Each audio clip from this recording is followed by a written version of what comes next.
Olá, muito boa tarde para todos vocês. Estamos de volta na nossa terça-feira com Analista Sem Censura. Eu tô com o Breia e com o Bruce. E hoje a gente tá num esquema fight, né? Vocês vão entrar aqui num debate global. Debate quente. Um debate quente. Nossas câmeras estão preparadas, que nem na Globo, para contrapor esses dois cidadãos aqui nas suas opiniões. Eu só vou ser a mediadora, hoje não vou falar nada. Vai ser mais quente que mortadelas contra coxinhas. É, exatamente. Eu quero ver briga e sangue aqui hoje. E vai ser mais parcial que o Bonner também, né? Que faz mais, ele quer mais fazer... parcial que a Miriam Leitão. É, exatamente. Lembrando que hoje a gente já está de volta com a nossa conexão à internet, então a gente está ao vivo no Facebook da Infomoney. Se vocês quiserem fazer perguntas, é só vocês clicarem lá no programa ao vivo e aí eu vou estar lendo as perguntas aqui durante o programa e a gente vai estar respondendo as dúvidas de vocês assim que der. E também estamos ao vivo no site da XP. É, na Infomoney, né? No site da Infomoney. Ops. É. Pelo menos eu quase acertei, né? Não errei tanto assim. É. Qual que é a nossa pauta hoje? A gente vai vamos começar a briga aqui. O cara já mandou, o Anderson abriu e já mandou a hashtag Team Bruce. Ah. O pessoal sabe, o time vencedor é sempre assim. Team Marília, pessoal. Qual é? Renda fixa acima de tudo. Vamos começar. Time bom ganha o jogo, Bruce? Eu acho que sim. Deu certo na gestão Temer, né? Não tá dando certo no Flamengo. Hashtag. Hashtag não vai ter golpe. Então o Temer colocou um ótimo time na economia e mesmo apesar de tantas dificuldades que eles enfrentaram, eles conseguiram, não vou dizer colocar a economia nos trilhos, mas digamos, eles chegaram perto, assim. Então estamos muito mais próximos do que estávamos no início de 2016. Eu acho que o Bolsonaro está indo pelo mesmo caminho, está escolhendo gente muito boa para todos os lugares. Inclusive o Temer tentou fazer um ministério de notáveis, né? E acabou sendo o ministério de notáveis só na economia. E o Bolsonaro já conseguiu outros ministérios, né? Por exemplo, ciência e tecnologia, foi o astronauta, né? Justiça, o Moro, né? Quase esqueci. Então, fizeram uma pesquisa que 82% dos brasileiros aprovaram a indicação do Moro. Eu aprovo também. Foi o Datafolha que fez? Foi o Ibope. Foi o Ibope, né? Esse aí deve ter sido... Pesquisaram 2.000 pessoas e tem uma margem de erro de 2 pontos percentuais. Essas pesquisas. Eu também, assim, eu acho que ele tá num bom caminho. É óbvio que tá só no começo, né? Então, eu acho que, assim, até onde eu vejo, né, eu acho que o Bolsonaro, ele deep inside, ele sabe que ele não é um cara bom pra caramba, né?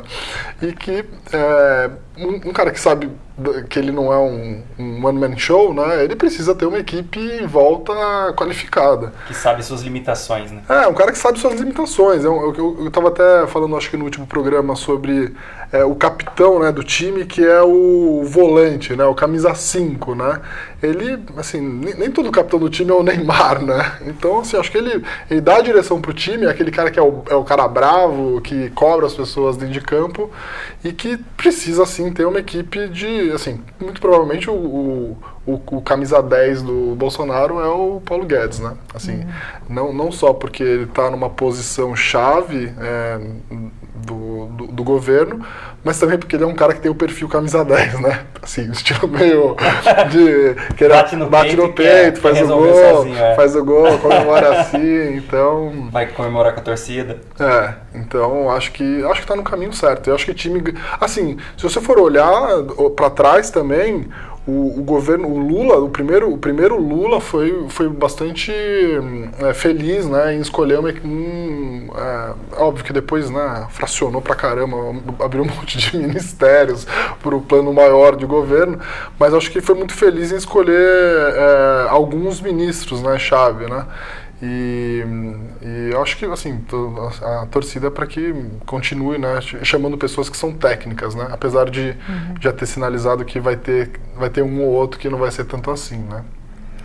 Acho que se você, assim, isso traduzido para os seus investimentos, né, acho que a capacidade desse governo de surpreender positivamente é boa.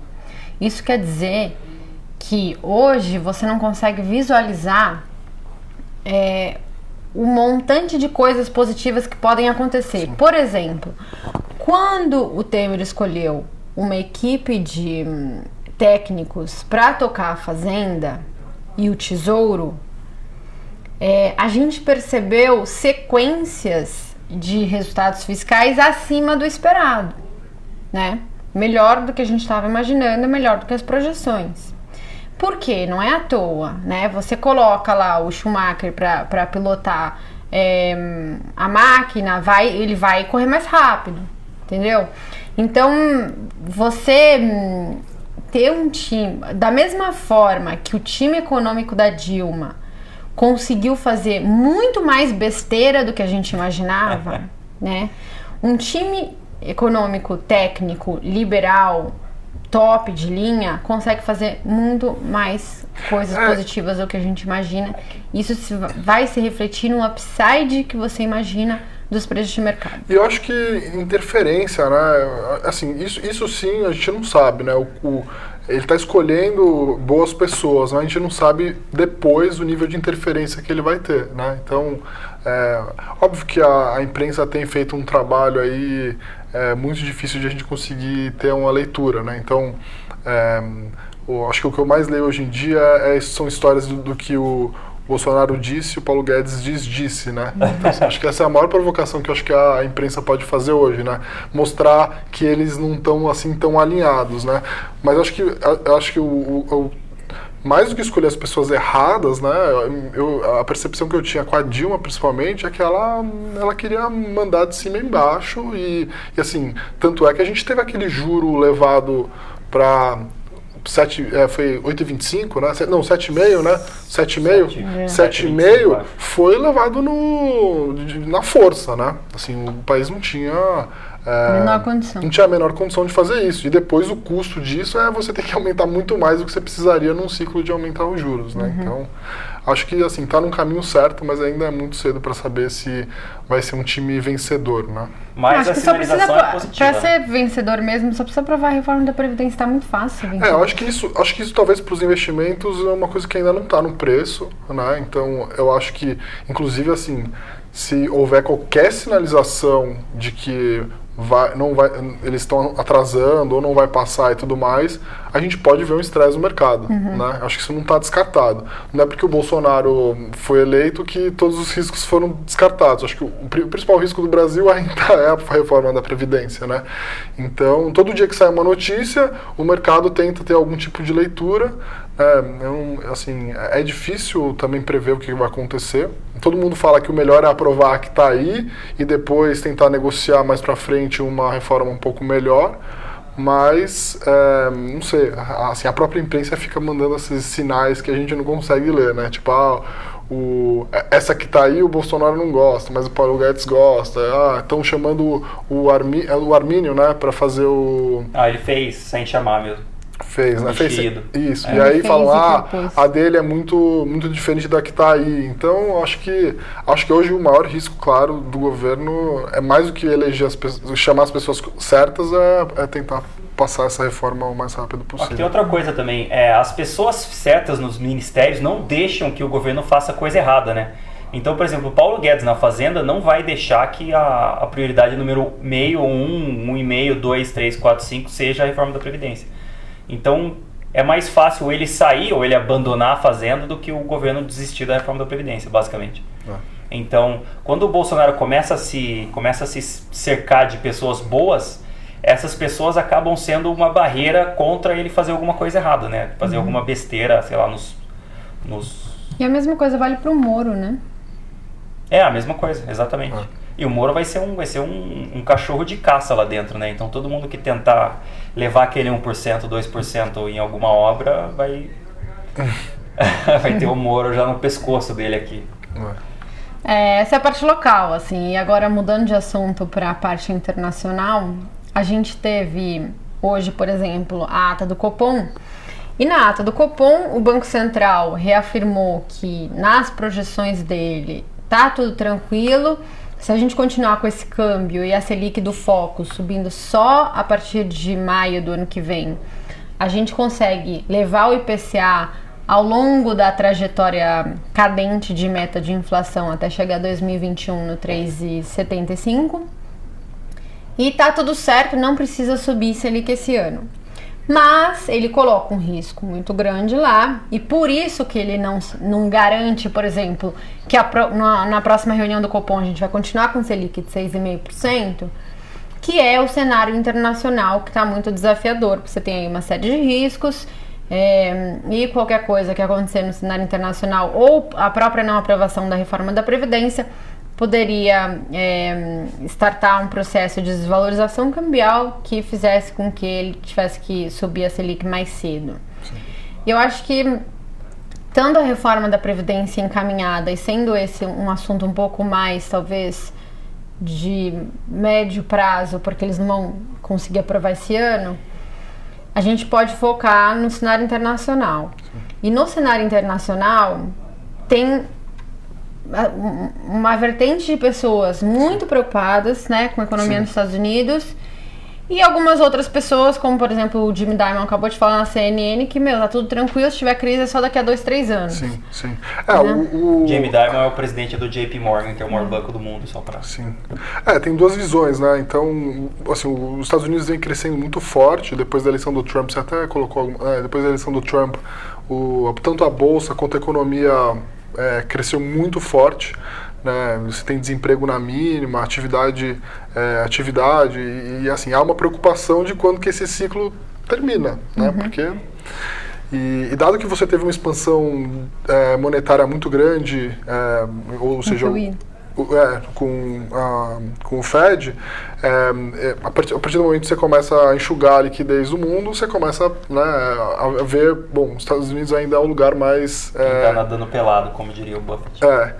Eu acho que a principal mensagem, né, é que reforça justamente que o Brasil tem que fazer o dever de casa. Porque, assim, eu sei que fazer todas as reformas são difíceis, né? Mas se a gente tiver que fazer as reformas quando o mundo estiver acabando numa crise, aí a gente vai ter uma crise generalizada. Então, eu não sei se isso chega, por exemplo, na cabeça do governo, né? Provavelmente o Paulo Guedes, óbvio que... Ou o próprio Ilan, porque ele vive falando que ele vivia falando que a gente estava no interregno benigno, né?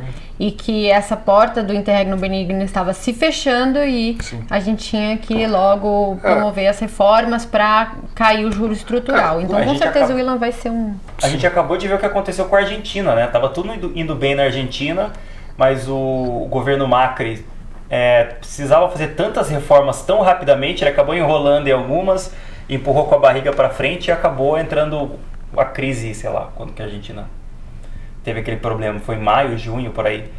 Acabou tendo problemas antes de conseguir fazer as reformas. Já estava na agenda deles fazer as reformas, só que essa demora acabou custando muito caro para a Argentina. Pode custar muito caro para a gente também, se a gente não passa a Previdência o mais rápido possível, ou antes de uma crise, né? O impacto, no final das contas, é que se o mercado começar a perceber de que o ciclo está realmente chegando ao fim, né, isso vai ter um impacto para a Bolsa lá fora, vai ter impacto para a Bolsa aqui, enfim, taxa de juros, aí você tem que aumentar a taxa de juros aqui, enfim... Tem uma corrente dizendo que a próxima crise pode ser muito pior do que a de 2008, não sei. Mas a probabilidade é muito baixa, né? Que a crise de 2008 foi a pior crise da história do mundo, ou da história dos Estados Unidos, desde 1930. Então, a próxima crise ser ainda pior que a... Entendeu? Sim. A probabilidade de a gente ter uma crise de grandes proporções, beleza, pode até ser, não vou falar alta, média, mas de ser uma crise pior que a de 2008 eu acho bem baixa. Mas o mercado no curto prazo é fluxo, então qualquer crise lá fora vai nos impactar tanto na bolsa, quanto na renda fixa, quanto no dólar, quanto... Mas eu acho que é importante falar também que, assim, esse negócio de crise nos Estados Unidos é muito mais um medo do que um fundamento, né? Muito Se mais está crescendo por muito tempo do que ninguém sabe, né? Exatamente, não tá o principal argumento lá das pessoas para a crise tá crescendo por muito tempo, assim, e daí? Sabe? Pode ser a primeira vez em não sei quantos anos que cresce por muito tempo. E tem muita gente que fala que vai ter uma crise há muito tempo também. Então tá crescendo há 10 anos, tem muita gente que fala há 9 anos que vai ter uma crise daqui a 1 ano, 2 anos, 3 anos. E se você olha, desemprego tá no low, salários tá crescendo bastante, atividade tá indo super bem, obrigada. Que mais? Inflação controlada, né? Então, assim, você tem, claro que a redução do QE gera um receio, a briga Estados Unidos e China gera um receio, mas de prático, assim, de fundamento, olhando para a economia e vendo os sinais, os leading indicators também estão apontando para cima. Quer dizer, não tem nada concreto, são medos, né? Assim, por coisas que podem acontecer. Então, acho que na dúvida eu não compraria essa, não. Sim. Mas é uma coisa que vai começar a passar na agenda provavelmente para o ano que vem. Eu acho que vai editar os mercados. Então, reforça que é mais importante ainda que o Brasil faça a lição de casa para que a gente, no limite, só fique com os problemas externos, né? Porque com os problemas dentro de casa e problemas externos, aí, assim... Vou tentar ter menos problemas. O fundo de poço no Brasil tem porão, né? A gente já conhece. E, Bruce, bolsa 100 mil pontos. Então, 100 mil, agora tá na moda, né? Cada um fala um número. Já vi 100 mil, já vi 125 mil, já vi 135 mil, já vi 150 mil, já vi 200 mil. 200 mil fui eu mesmo que falei. Você é o mais otimista. Mais de 200 mil eu não vi ainda. Então, não, já vi. Já vi 260. 260. O gestor de um fundo de ações aí que tá sempre... Já vi 260. Mas eu sou otimista. Ele é mais otimista que eu. Acho que os 260 é o high em dólar, não é? Acho que hoje, ao dólar de hoje. Pode ser, que é tipo um pouco mais que o... Pode ser, acho que é isso. Mas e aí, qual que é 160 é o high em dólar, que é tipo dobrado onde está hoje, mais ou menos. Mas eu tenho certeza que ele falou 260. Bom, então, é mais ainda. Bom, basicamente ninguém sabe, né? Mas o que até o Breia comentou aqui agora também é a Bolsa ainda não precifica uma melhora da economia, né? A gente não precifica uma aprovação da reforma da Previdência, boas políticas econômicas que levem o Brasil a voltar a crescer, sei lá, 3%. 3% não é um absurdo. Os Estados Unidos crescem 3% atualmente. Sim. O Brasil vai crescer esse ano que é 1,3%, então crescer 2,5% já é o dobro do crescimento que a gente teve esse ano. E alguns anos disso vai fazer completa diferença para o país inteiro. Obviamente, os balanços das empresas estão preparados para esse novo ciclo de crescimento. Agora a gente tem juros baixos, né, que a gente não tinha desde quando? Desde os anos 80? Desde os anos 80, sei lá. Esse juro nunca tivemos, né? Sim. Então esse próximo ciclo pode ser um ciclo violentíssimo, assim, saber quanto que a bolsa vai estar daqui a 1 ano, 2 anos, pra gente não faz a menor diferença. Fato é, comprar boas ações a bons preços vai gerar bastante valor para quem o fizer. Sim. Tem vários drivers, né, que a gente nunca viu, né? Assim, pelo menos não viu nos últimos 10 anos, né? A economia patina, não cresce praticamente nada, a gente não viu uma economia crescendo muito, o impacto isso que traz nos resultados das empresas. Depois, um juro mais baixo, isso impacta muito, não só as empresas que são muito alavancadas, mas a percepção do custo, né, de oportunidade, né? Inflação controlada por muito tempo. Sim, isso também é muito importante, né? Então você tem uma capacidade ociosa muito grande ainda, então se a gente tivesse uma demanda muito grande, isso impactaria nos preços. Mas acho que mais do que isso, o custo de oportunidade, né? Porque se o juro, acho que o DI 21 tá 9,20 e pouco, né? Então, assim... o 21 está bem mais baixo. Está mais baixo? E pouco. Então pode ser. Então, assim, a gente teria um juro ainda muito baixo até 2021. Isso é o que o mercado precifica. Isso que eu acho que no mercado ainda não precifica a Previdência, que eu acho que ainda pode trazer esse juro ainda mais para baixo. E aí, se aprovar a reforma da Previdência, não precisa subir Selic ano que vem. Então, não precisa. Então, assim, um juro por 2, 3... Uma inflação ancorada, um juro baixo por 2 anos, né? Isso refletindo no resultado das empresas...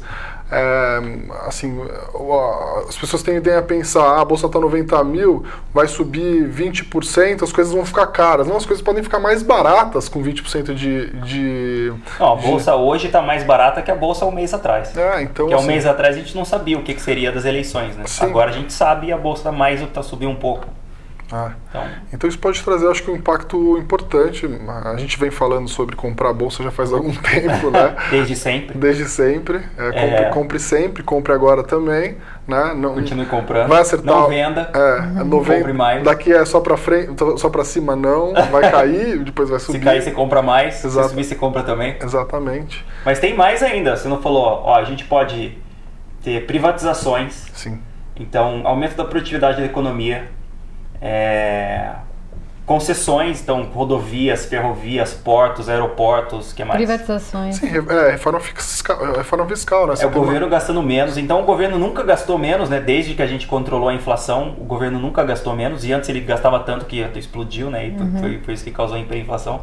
Então tem muitas coisas que podem ser a primeira vez que acontece na história do Brasil, né? Para citar o nosso ex-presidente presidiário, pela primeira vez na história do Brasil, ou nunca na história desse país. O Paulo Guedes fala até de uma reforma tributária, né, de ter 1 ou 2 tributos só, isso teria um impacto também muito... A gente pode gastar muito menos tempo calculando imposto. Então, acho também seria maravilhoso. A produtividade do país está estagnada desde 2006, 2007, alguma coisa por aí. O investimento está estagnado. Lembrando que a Bolsa está no all-time high, né, mas tem muitas outras empresas que não estão na máxima histórica. Então ainda tem muita coisa boa, bonita e barata para comprar e aproveitar esse ciclo virtuoso, né? Acho que a mensagem principal é que a única maneira de você garantir que você está comprando bolsa com boa oportunidade de alta é você comprar uma boa empresa num preço adequado, né? E não só ficar olhando 90 mil, bateu 90 mil, estou comprando no preço, o maior preço de todos os tempos, né? Isso é uma besteira, né? O Bruce selecionou 3 empresas que ele acha muito boas, né, Bruce? 3 empresas maravilhosas, num preço ótimo e que vem apresentando resultados muito bons, menos Vulcabras, né? Ninguém perguntou de Vulcabras aqui. Eu comentei sobre ela na news desta manhã, então todo mundo recebeu por e-mail. Quem não recebeu está no nosso site nordresearch.com.br. Mas são empresas que certamente vão se aproveitar bastante de uma melhora econômica, de juros baixos, de dólar mais ou menos estável, de uma maior previsibilidade econômica, de demanda, sei lá. Sim. Assim, o efeito do juro baixo somado à inflação controlada para a empresa é nitroglicerina. É um negócio nunca visto na história desse país. Exatamente. Antes você tinha que negociar com fornecedores, assim, você fazia pequenas negociações, assim, se eu vou comprar esse mês ou mês que vem por causa da inflação. Não, e o cara consegue investir, consegue se planejar, né? Tipo, ele vai fazer, sei lá, um galpão, uma fábrica, ele sabe, essa fábrica vai custar tanto, eu vou pegar tanto de empréstimo para pagar a fábrica, a demanda não vai variar que nem variou nos últimos anos. Tipo, não vamos ter loucura, não vamos ter uma política econômica completamente louca, os juros não vai de 7 para 14 de volta para 6. O dólar não vai de 2 para 4 de volta para 2 e depois para 3. Eles falam que, inclusive, para exportador, né, importador, o que impacta muito, às vezes não é nem o câmbio alto ou baixo, é o câmbio que oscila demais, né? Isso faz com que o cara não consiga tomar decisão, né? O cara não consegue importar, se ele importa uma máquina, como é que ele paga, né? O dólar fica assim e ele não sabe quanto que a máquina custa. Tem que fazer hedge que custa, né? Ele faz uma proteção no dólar que também custa caro porque o dólar é muito volátil, então tudo melhora. É isso aí. Tem alguma pergunta boa aí? Perguntaram sobre a B45, né? O que a gente acha da B45. A gente estava falando disso hoje, né? Era o nosso papo hoje na mesa. Assim, a B45 tá a mesma taxa da B35 e ela tem 10 anos a mais aí de risco. Quer dizer, se você for só por comparação, é muito melhor você ter mais B35 do que ter menos, só que dá 45, porque como a 45 tem uma duration maior, você poderia ter um ganho maior se a curva caísse paralelamente, né? Mas se você quer ter a 45, é muito melhor você ter mais da 35, que tem 10 anos a menos de duration e, portanto, menos risco. Então, assim, pra mim, eu só entraria na 45 se ela tivesse um prêmio em relação a 35. Eu tava maluco com essa informação, né? Hoje eu tava perguntando pra Marília o que fazer, né? Porque eu tenho 35, 45, eu olhei e falei, como pode, né? Você tem uma diferença tão grande de vencimento e você tá negociando a mesma taxa, né? Porque é tão longe que ninguém sabe, né? Então o cara desencana. Chega um período que... Não é nem que não tem previsão, é que chega um período do juro real que ele fica meio flat mesmo. Mas mesmo ele ficando mais flat, não tem que ser totalmente flat, né? A não ser que, sei lá, o pessoal tá planejando, tá imaginando que a diferença de inflação implícita é muito grande de 10 anos, entendeu? Para 10 anos a mais. Quer dizer, é difícil. Pelo menos algum prêmiozinho a mais. Tem que ter, né? O tempo ali. Mas acho que é isso, pessoal. Se vocês quiserem continuar recebendo o nosso conteúdo gratuito e sabendo muito mais discussões que tá rolando aqui entre nós analistas, é só se cadastrar no nosso site www.nordresearch.com.br ou nas nossas redes sociais. Lembrando que a gente manda material gratuito, então vale a pena você se cadastrar. Muito obrigada, até a semana que vem.